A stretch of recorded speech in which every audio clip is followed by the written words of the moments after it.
السلام علیکم۔ حضرت آسیہ، کیا آپ انہیں پہچانتے ہیں؟ وہ اپنے تخت پر شہزادیوں کے سے جاہ و جلال کے ساتھ براجمان ہوں گی اور ترتیب وار بچھونوں پر دائیں بائیں ہر دم حاضر باش خدمتگار اور ہر وقت ہمنشیں مصائب جو دل و جان سے تعظیم کرتے ہوں گے۔ یہ ایک مومنہ عورت تھیں جس نے اپنے ایمان کو چھپایا تھا۔ جی ہاں، یہ آسیہ تھیں، لعین فرعون کی بیوی۔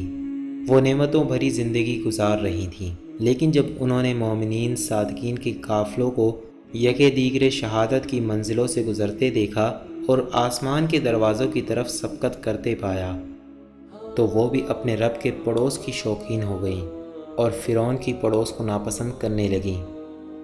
جب فرعون نے غریب ماجدہ مومنہ کو قتل کرنے کا بہیمانہ کارنامہ انجام دیا تو آسیہ کے پاس آ کر ڈینگیں مارنا شروع کر دیں اور اپنی انتقامی کارروائی اور نام نہاد طاقت و قوت کو جتلانے لگا۔ غریب عورت پر ڈھائے گئے ظلم کی داستان سن کر آسیہ چیخ پڑی، تیرا ناس ہو فرعون، تجھے کس بات نے اللہ تعالیٰ پر اس قدر جری کر دیا، اور ابھی تک اپنے ایمان کو دل کے نہا خانے میں چھپایا ہوا تھا، اس کا اعلان کر بیٹھیں۔ فرعون نے غصے میں قسم کھا لی، اگر اپنے ایمان کو کفر سے نہ بدلا تو موت کے تلخ خون کو پینا پڑے گا۔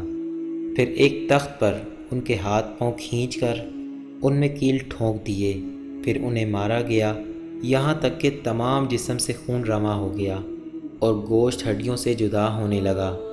پس جب عذاب کی شدت اپنی انتہا کو پہنچ گئی اور موت انہیں سامنے نظر آنے لگی، آنکھیں آسمان کی طرف اٹھیں اور لب دعا کے لیے ہلنے لگے، میرے پروردگار، میرے لیے اپنے پاس جنت میں ایک گھر بنا دے اور مجھے فرعون اور اس کے عمل سے نجات دے دے اور مجھے ظالم لوگوں سے بھی نجات عطا فرما۔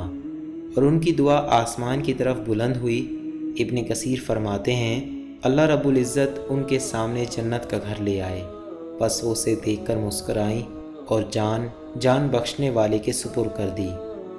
یقیناً وہ شہزادی اس دنیا سے رخصت ہو کر اس عالم میں پہنچ گئیں، اپنی مسرتوں، لذتوں، خوشیوں اور فرحتوں بھری زندگی کو الوداع کہا۔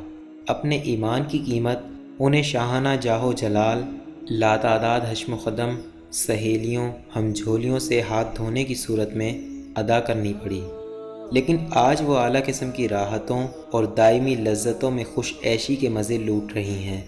ایمان پر ان کے صبر اور من چاہیوں کی مخالفت نے انہیں کیا خوب نفع دیا۔